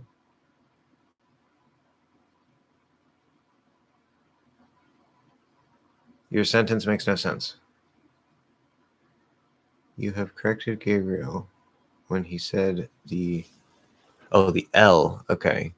Yeah, using a capital L makes it very clear because the lowercase l and a capital I in some fonts, like this font, look the same. I think the capital I looks the same. Yeah. So, okay. When he said, these are some little written details that we natives have to be conscious of sometimes when we're texting people. Like if I want to point out that it's like the letter L or the sound L, I'm most likely going to make it capital so that the reader doesn't confuse it with a capital I. So just a little note to be aware of. But anyway, okay, so when he said the L at the end of the word ubi, saying it is at the end, why can you add more to that? I think it's supposed to be why, ? Can you add more to that? Okay, I still don't completely understand the question. Where was that from, Gabriel? Vocal fry. Okay, so we're talking about vocal fry. L at the end. Okay, so Meadow, if you can clarify your question a little bit, because you put the word ubi saying is at the end. This part doesn't make any sense to me. So if you can clarify that, I'll come back. Because I hear children going, but I don't want to. Yeah. Either but I don't want to, but I don't want to, but I don't want to, but I don't want to, but I don't want to, but I don't want to. It doesn't matter. It really doesn't matter. There might be some subtle reasons why we might choose one over the other. Excuse me. Something in my throat. See, because remember preposition two is an endpoint. It points to an endpoint. It's the logic, the core feeling of it. And so there are cases, right? Like, oh, well, why don't you do that? Because I don't want to. Okay. And by the way, you can say because I don't want to, because I don't want to, because I don't want to, because I don't want to. All of those are perfectly fine. Now, wanna does sound, it's part of normal speech. It's not informal, but it does sound kind of more informal, especially like if you're in a very formal situation. You might want to maybe push out the T, want to. You can still reduce to, that's fine. If you say want to, that actually avoids that problem. So that's one subtle little reason why we might choose to say wanu instead of wana, because keeping that oo in there, even though we're dropping the t, it immediately doesn't make it sound that little bit informal, right? But another reason, as I was saying, so to is an endpoint, and we say I don't want to. We can't just say because I don't want. That's not grammatically correct. Why? That's a good question. I haven't figured that one out. I do know it has something to do with the logic, but there are other cases where we don't have to add to the end, and it's a weird thing. We won't worry about that. But when we say the oo instead of the it kind of very subtly, and it again, this is something that can apply. It's a very subtle little thing that we can do to manipulate based on the sounds we're using. It doesn't necessarily mean that this is implied, but by keeping the ooh, it kind of makes it feel a little bit more like we're pointing to that endpoint. It's and there's probably a lot of people that would disagree with me on that, but that's sort of what it feels like to me. If I was like, I don't want to, it's just like, okay, well, obviously the grammar is I don't want to. It's pointing to the verb that we were talking about. All that is still in place. But when I say, well, I don't want to, it could just come out that way. It doesn't have to be a little stronger or pointing to the thing. But to me, it just feels very slightly stronger. Like you're still dropping the T, but because you're not reducing oo to me, it just feels a little bit more like it's almost like there's a little exclamation point there. Like you say, I don't want to, I don't want to, I don't want to, I don't want to. Just a little stronger, kind of in a way, very, very subtly. I wouldn't worry too much about that. But the point there is that there might be, as I said, subtle little reasons why we might choose want new or want to over wanna or want to. And that's a whole other topic. But both of them are perfectly fine and valid and common. There's not a problem. So, okay, what if what if I were playing football with someone and I wanted to tell him that he become weak, now opposite to how he was. So how to say that? Can I say you have become weak or you become weak? Okay, so that goes back to tenses. Using what tense? Again, become is a little tricky with the tenses, but that's like, okay, I go to the store, I went to the store. It's a tense issue. But I know what you're asking.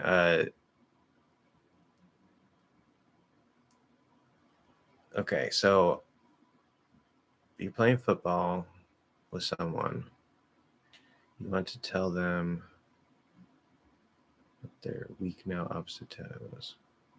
Okay.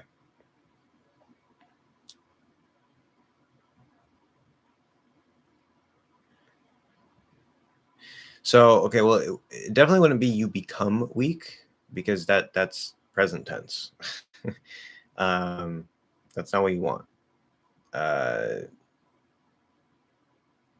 We also wouldn't use. Okay, yeah, this is part of the point of where the verb itself and how it's used with tenses is part of the problem because it's a little special. We wouldn't say you become weak. That sounds like if you do this, you become weak, right? It's just like a cause and effect type thing. If you say you became weak, that does exist in some contexts. In this context, technically, I believe it's grammatically correct, but it doesn't sound good. And I'm going to tell you why.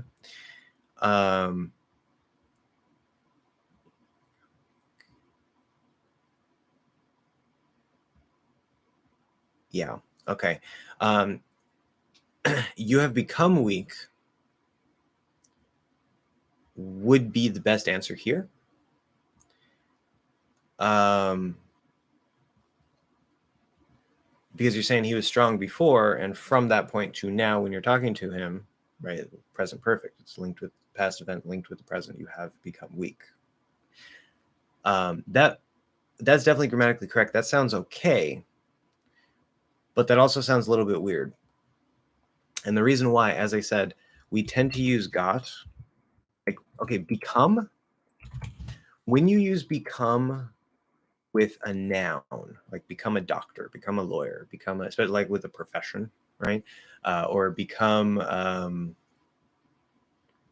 yeah, it's almost always with a profession. I can't think of an example that's not a profession. So if you use like become a profession, become a noun, okay, that is still a perfectly valid common use of become. It does not get replaced by anything, okay? But when pretty much any other time you use become,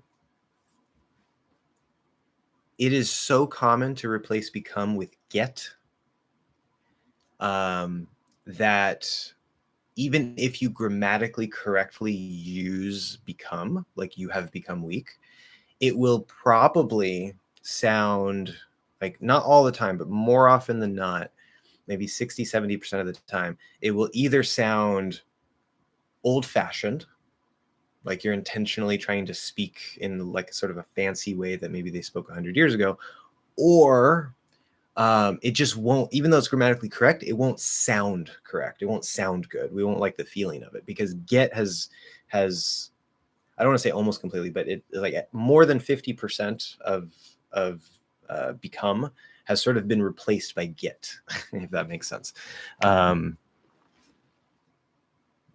So what I would recommend is just to use get, but obviously that's not your question. You're talking about become. And by the way, there's a very logical reason of why get replaces become in those cases, and why it doesn't replace become when we say I become a doctor. If you say I get a doctor, that's a completely different meaning.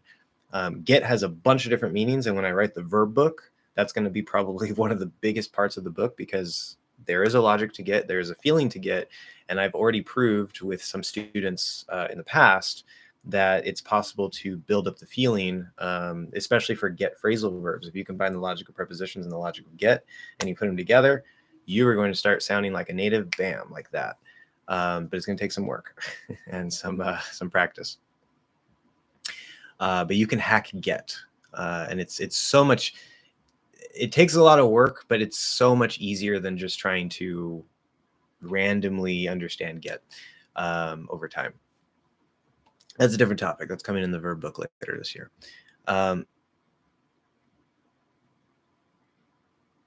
So most likely we would use get, but here, if you want to use become, you would say like you've become weak. Otherwise, we'd say you've gotten. We'd still use present perfect. You've gotten weak. You have gotten weak. But become is grammatically correct. You have become weak. Yeah. Okay. And also like, and then we'll go do. That's unclear. We were talking about to, so I know what you're talking about, but that's like go do something or go to a place. So is it do or to?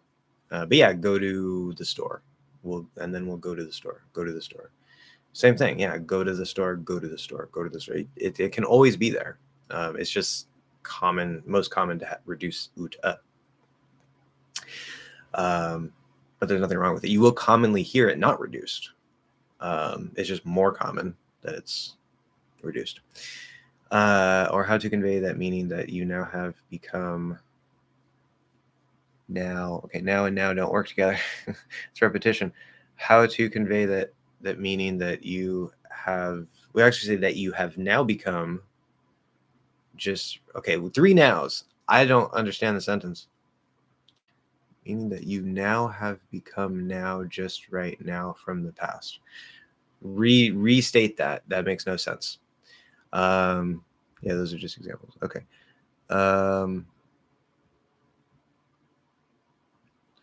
Delio, welcome. Sorry, it took me a second to get here.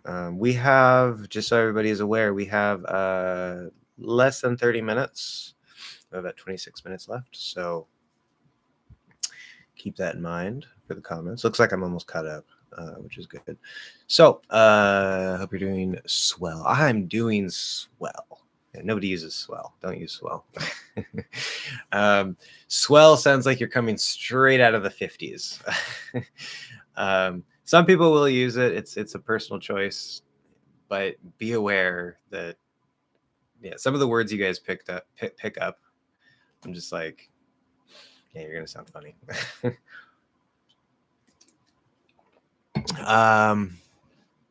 Just started practicing with the mouth posture video. Perfect. And I understand that mastering everything is definitely going to take a while. Yeah, which is only part of the course. Yes. Quick note on that. So I know I just posted it. But even before I posted it, before I created it, I already knew this was going to be the case, and my analytics are already starting to show it. I'm going to change the thumbnail too, but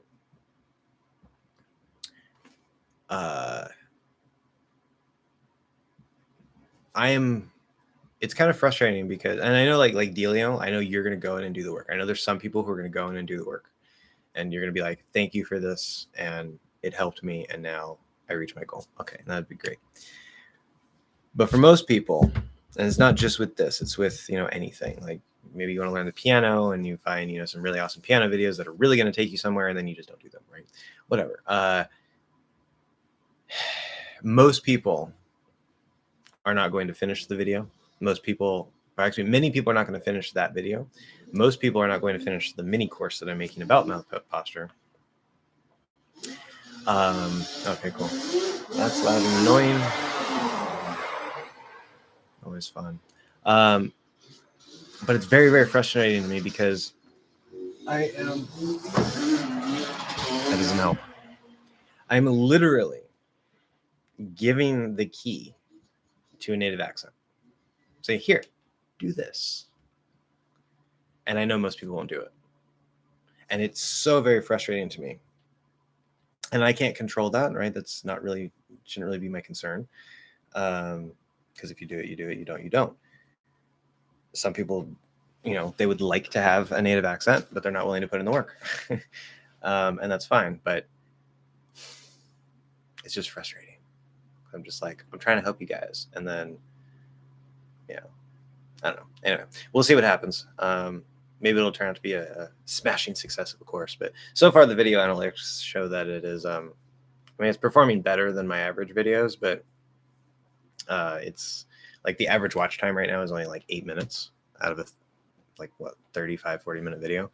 And I know you can skip around to the different exercises. Not everything will apply to you necessarily, but I don't know. We'll see. Anyway, I have been having some trouble with the breath and airflow part. Yeah. You and everybody else. It seems that I use very little breath when I speak Portuguese, which is not required by the phonology of the language itself. It's just a bad speech habit of mine. Well, technically speaking, I mean, I don't think the breath is like required by the phonology of American English. It's just if you don't have enough breath, we can't. We're used to hearing the sounds with a certain level of clarity. Even if like you're reducing things, like, I mean, obviously you can maybe drop some sounds and stuff, but generally speaking, especially on those stressed syllables, there needs to be a certain level of clarity. In order to get that level of clarity, the jaw needs to be open enough and the breath needs to be flowing enough. We're used to hearing a certain amount of openness and breath flow with the language. And so that's really that's the main reason. I don't want to say the only reason, but that's definitely the main reason for getting a little more breath. Because in Portuguese, right, it's like, yeah, of course, you can maybe breathe out more, you can sound clearer, you can, enunciate and project a bit, but you can get away with not doing it. In American English, if I'm speaking like this, like say my mouth is more open, but I'm really just not pushing out a lot of breath, an American speaker is going to start perceiving that as like mumbling. Even though my mouth is open, even though I'm not speaking super lazily, I'm still hitting the sounds and everything, it's gonna start moving towards like, well, we can't understand you as well because I'm not pushing out enough breath. So that's really the main purpose of it. It's so that we can actually hear the sounds. And the threshold for what we're used to of the breath used for hearing those sounds seems to be higher in American English compared to some other languages. And so that's why you need to bump it up. Anywho, I have to keep reminding myself to release more air and loosen up my throat muscles. That said, I do sometimes nail it, and it gets to a point where it even feels like second nature to me, especially right after I wake up. And it's not just because my voice is deep at that point. Why do you think that is? Okay. That's a good question. So this is a common experience that I have received feedback from. I am, let's see, 1, 2, 3, 4. There are 4 people that I am doing some sort of work with this. Some of them are, 2 of them are students. One is for consultation that I'm meeting with each week, and one is a Patreon supporter. And they're all kind of at different points, and they've all had sort of like different routines. And so I'm getting some feedback on that, like, what's a good routine and this and that, which is why I included that at the end of the video. And I'm getting some points seem to be in common among everybody so far. Obviously, my experience is very limited. Like, I'm still developing this. I'm still exploring this. Whatever. So I'm not like, I don't know every little thing that could happen or have every little answer for this yet. But what you're describing is something that everybody else has said. This is a process. Remember, so when you're learning, especially a skill, we expect things to go like this, right? It's like, okay, I do this and I do this and I do this and I do this and I do this, and then you just like walk up the stairs, right? That's not how progress works, unfortunately. It's more circular, right? So as you're going up, you're gonna go do this, right? And as you're practicing, as you're like, okay, you're gonna forget the breath, and then you're gonna remember the breath, and then you're gonna forget the breath, and then you're gonna remember the breath, and then eventually it's gonna become more automatic. It's gonna become more of a habit. That's why you need to go and do the practice, do the reinforcement, have a routine, be consistent, because there's so many parts. There's literally so many moving parts that it's impossible to keep track of everything. And that's part of why I broke this into phases, because phase 1, right, you spend some time there before you even get to because you get that you get that jaw open, which creates the basis, part of the basis of getting the but you're not used to holding your jaw open that much. So if I say, okay, hey, you're going to open your jaw more, you're going to relax your tongue, and then you're going to add a little bit of tension, you're going to breathe more, you're going to relax your lips, and then you're going to use the center of your tongue and push down here and say, what? Like, you lost me at the jaw, right? So we have to go step by step through this. And you're going to forget, you're going to remember, sometimes you're going to forget how to do something temporarily, and then it's going to come back. Your brain is processing this stuff, right? You're literally rewiring your brain how to use one of your most fundamental subconscious organs, which is your speech organ, right? This is a core part of humanity, is communication, speech. And you've always done it a particular way, and you're telling your brain, hey, we need to do this differently. And it's going to want to go back to the way that it's always done it, right? So getting it and then losing it, right? Having like, oh, this feels normal, feels natural, feels so comfortable. And then the next day, it's gone. Where'd it go? It felt so good before. This is a very normal part of the process. It's weird. It's weird. It doesn't seem like it should be this way, but this is actually how skill development works. If you go and you start learning the guitar, for example, right, and you're starting to get it, kind of, you're like, oh, okay, yeah, this is coming pretty good. And then like the next day, it's just like, I was able to do this so well, and then now it's so hard today. I don't know why. Your brain is processing. Your brain is processing. Okay, it's part of the process. And it goes without saying, right? Sleep, if you can get exercise, right? All these normal things are important for recovery, because what you're doing to your brain and your vocal tract right now is you're basically taking it to the gym. It's not a perfect analogy, but you're basically taking it to the gym, and you're literally rewiring, you're building new connections in your brain, like essentially from scratch. So that takes energy, that takes time, that takes effort. Just like, you go to the gym once you're not going to see any results. But you keep going, you keep going, you keep going. Some days you underperform, some days you overperform, some days you underperform. It's the same with the body, right? You have good days, you have bad days, but generally you're going to cycle upwards if you keep going.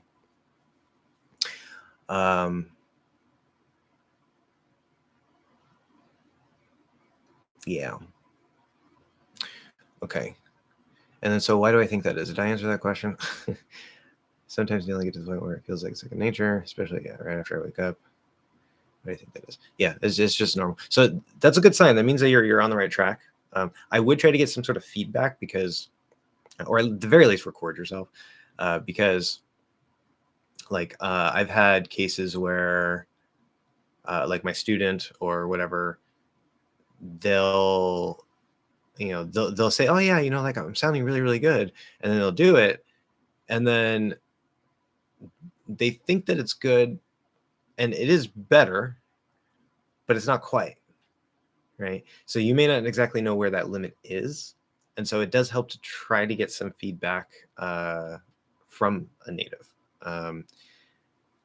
And with the breath in particular, it might help to actually work with a teacher instead of a native. Still not required, I don't think, but it's a more subtle thing.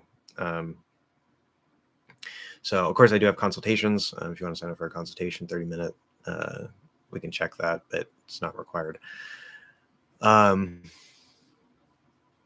but as long as you get feedback, and you feel very confident that, like, yeah, like, I know where it should be, it's just it doesn't always come out that way yet, then it's like you find it. It's just like the sounds, right? We talked about before, like I say, you got to find the sound first, but just because you can do the sound doesn't mean that it's in your speech, doesn't mean that it's automatic, right?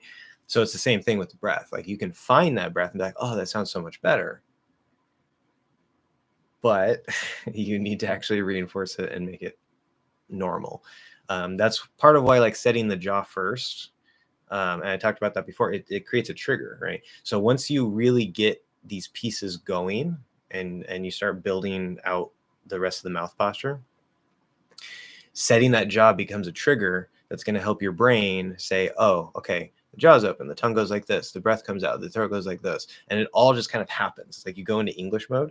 But if you don't practice each of those pieces and get them meshing first, that's never going to happen, right? So you have to go in and touch up the things that you need to touch up and start trying to blend them together. That's why the sentences are really, really good. You'll notice that I had exercises for the jaw where you're saying sentences, and then I had exercises with the breath and the throat where you're saying sentences.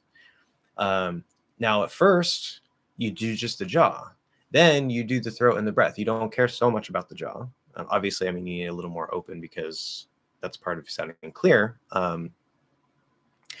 But the focus is on, getting that breath, playing with that breath. And then you want to tie them together, right? So there's the breath and the jaw and the throat. And so you feel this certain amount of openness throughout the whole thing, right? And then, of course, the tongue is its own little problem. We're going to talk a lot about the tongue in the next lesson, which is actually going to be pretty much all about the tongue for the most part. And that's going to be the fun lesson. You guys are going to have so much fun with that one. And it's going to be hard, very, very hard, but fun. Okay. Are O, ah, and ah actual words in the English language? O is, ah is, and ah is, but it's pronounced as ah. This is one of the stupid things. I know. It's English, right? We can't even get our basic sounds right. So O is an exclamation. When maybe you thought something was true, and then I tell you, oh no, it's actually this. You say, oh, I just said, oh no, oh no, oh no. So I'm saying, like, actually, no, oh no. So it's like an interjection, right? Oh, okay, I see. Ah is used for disappointment or cuteness, usually. So if you're disappointed, right, you say, ah. Okay, it's not necessarily perfect ah, but it's more an ah than anything. Ah. Or very slight change of the intonation. Let's say you see this nice little, baby puppy, little puppy that was just born, right? You're like, ah. Okay, a little bit different intonation, same sound, used for that. Technically, it's not a word, but it has a purpose in itself as a form of communication, not just a sound. And then AH, so the sound, I don't think we use as its own thing.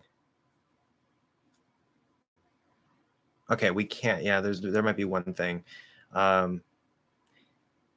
So there's this.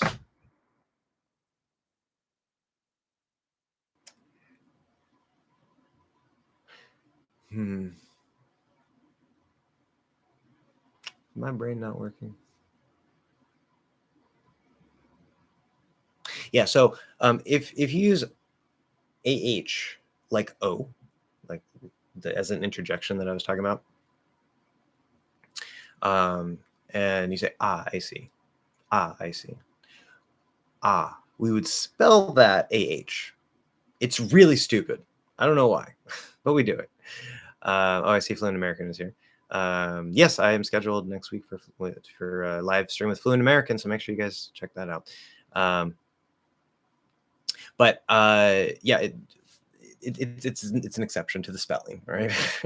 As we have exceptions everywhere. We already know that. It's a really stupid case.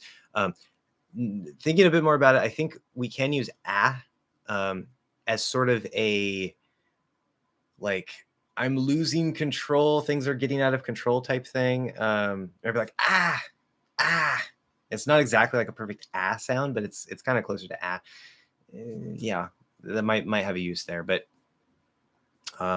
as for words, they're not actually words, but they do serve a word-like purpose. So yeah, I mean, they exist. Alex Kuzmin, probably said that wrong. Welcome, Alex. If you could, can you explain the difference in usage of thespian and histrionic? Well, the short answer would be don't care. That's my advice. I don't even know what histrionic means. Let's see here. We're going to define histrionic. Thespian, I know, is related to acting. I assume histrionic is also of or relating to actors or acting, deliberately affected or self-consciously emotional, overly dramatic in behavior or speech, an actor. Okay, so I'm going to go ahead and tell you that histrionic, although it is a word and sounds kind of cool, if you want to add that into your vocabulary, go ahead. I recommend ignoring it because I have never even heard that word before, so it is so uncommon, probably outside of acting circles, that the average person won't even understand what you're saying. Okay. And maybe that's just me. Maybe I'm the stupid one. That could be the case. But I would ignore the word histrionic. And I'm not saying dumb down your speech or anything, use what you want to use. But when communicating with the average person, right, if it's not a common word, they're either, best case scenario, they're just not going to understand you, which is not what you want. Worst case scenario, they're going to think that you're trying to sound smart and you're basically saying that you're better than them because you know these fancy words, right? Not everybody will react that way, but a lot of Americans probably will. And that's not what you want. So I recommend not using the word histrionic, which means you're left with thespian. And my understanding of thespian, because I had drama in high school, and there were some people who were able to become thespians. They entered the Thespian Society of America or whatever.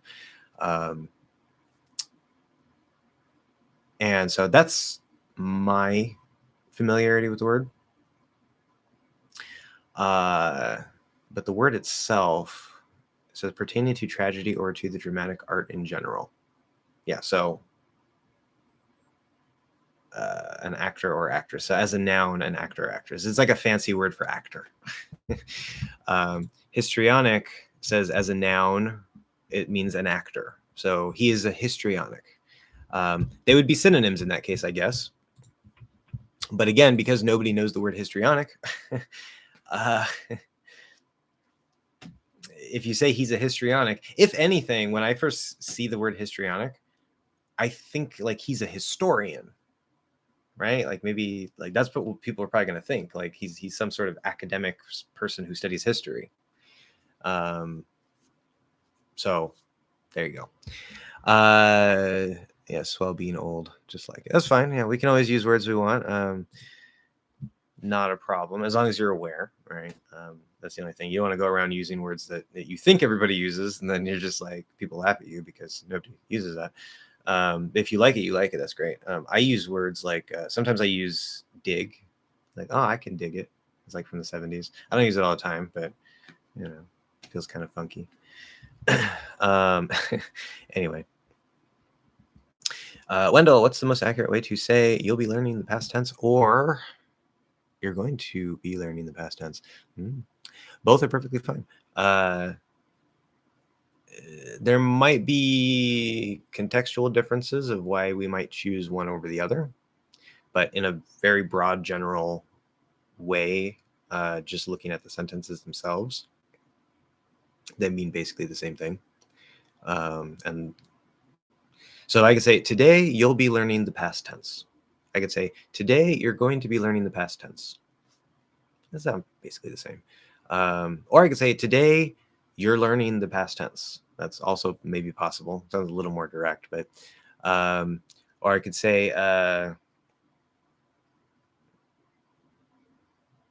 today you'll learn the past tense. So without the ing, you will learn. They're all basically interchangeable without some sort of specific context to like extra context. So just in a general context, they're pretty much the same. But if you have a specific context where we might choose one over the other based on that context, then that comes down to context. Also, I want to thank you so much for the videos and your live streams. People don't tell me I have a coloring in English anymore. I feel like I'm at 100% now, and it's all thanks to you. Yes. Well, thank you for the feedback. Fantastic. Fantastic. Wow.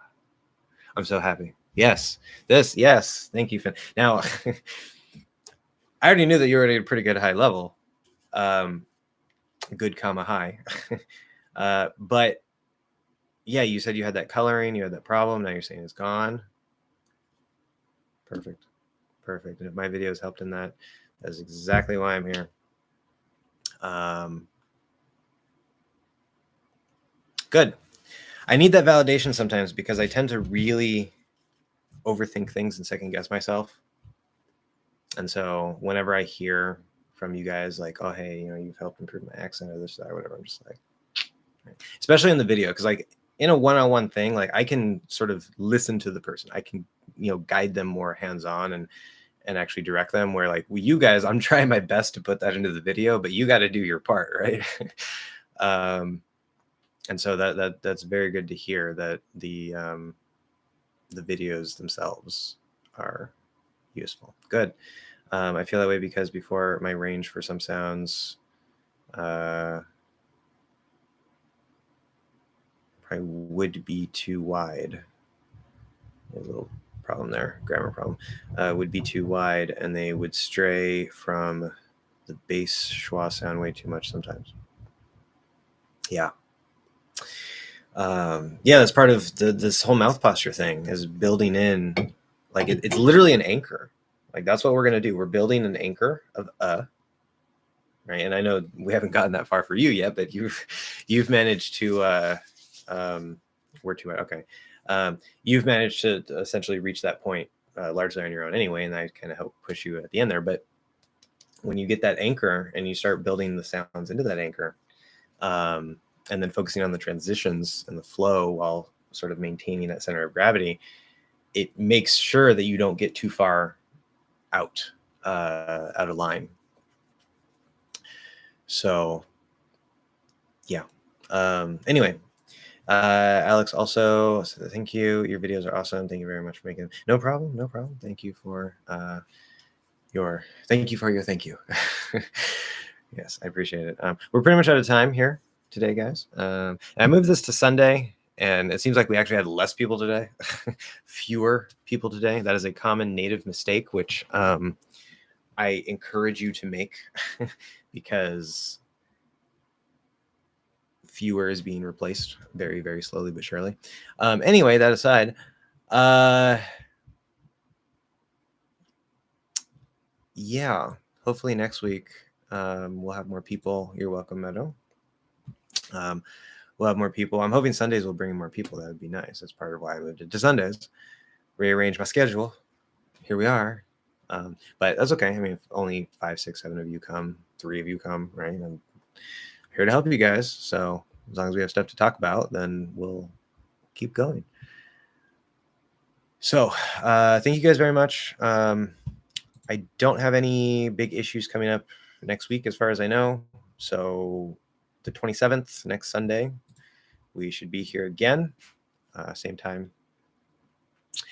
And I'm going to start putting together the phase 2 mouth posture lesson. Hopefully, I will be able to do that through this week and have it done by the weekend. I'm really going to try that, but I'm deadly busy. It's not a common combination. I feel dead. I'm deadly busy. And as I said, I will be meeting with Fluent American on his live stream on Saturday. And I think he said 1:30 Eastern or something like that. So be like an hour before we start our stream here normally, but on his channel. So tune into that as well. And you're welcome, Hector, Delio, Hector. I want to just call you Hector. It's easier. Delio. Thank you guys very much. I will see you all maybe on Saturday with Fluent American, and otherwise I'll see you here next Sunday. Take care and have a good week.